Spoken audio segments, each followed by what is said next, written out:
Another day, another convertible, and another hotel full of cops. The first order of business was to get rid of the red shark. It was too obvious. Too many people might recognize it, especially the Las Vegas police. Although as far as they knew, the thing was already back home in LA. It was last seen running at top speed across Death Valley on Interstate 15, stopped and warned in Baker by the CHP, then suddenly disappeared. The last place they would look for it, I felt, was in a rental car lot at the airport. I had to go out there anyway to meet my attorney. He would be arriving from LA in the late afternoon.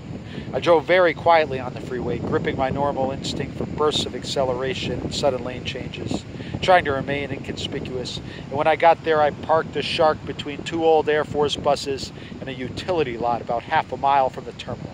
Very tall buses. Make it hard as possible for the fuckers. A little walking never hurt anybody. By the time I got to the terminal, I was pouring sweat, but nothing abnormal. I tend to sweat heavily in warm climates. My clothes are soaking wet from dawn to dusk. This worried me at first, but when I went to a doctor and described my normal daily intake of booze, drugs, and poison, he told me to come back when the sweating stopped. That would be the danger point, he said, a sign that my body's desperately overworked flushing mechanism had broken down completely. I have great faith in the natural processes, he said, but in your case, well, I find no precedent. We'll just have to wait and see, then work with what's left.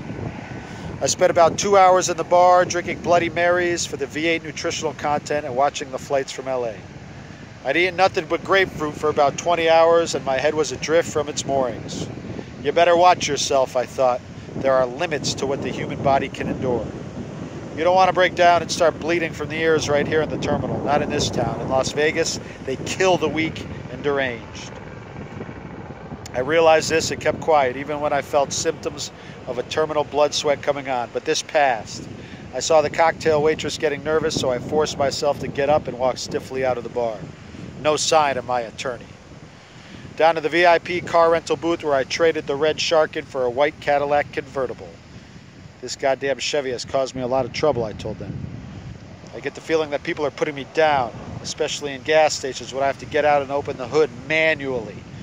Well, of course, said the man behind the desk. What you need, I think, is one of our Mercedes 600 Town Cruiser Specials with air conditioning. You can even carry your own fuel if you want. We make that available. Do I look like a goddamn Nazi? I said. I'll have a natural American car or nothing at all. They called up the white Coupe de Ville at once. Everything was automatic. I could sit in the red leather driver's seat and make every inch of the car jump by touching the proper buttons. It was a wonderful machine. 10 grand worth of gimmicks and high-priced special effects. The rear windows leapt up with a touch, like frogs in a dynamite pond. The white canvas top ran up and down like a roller coaster.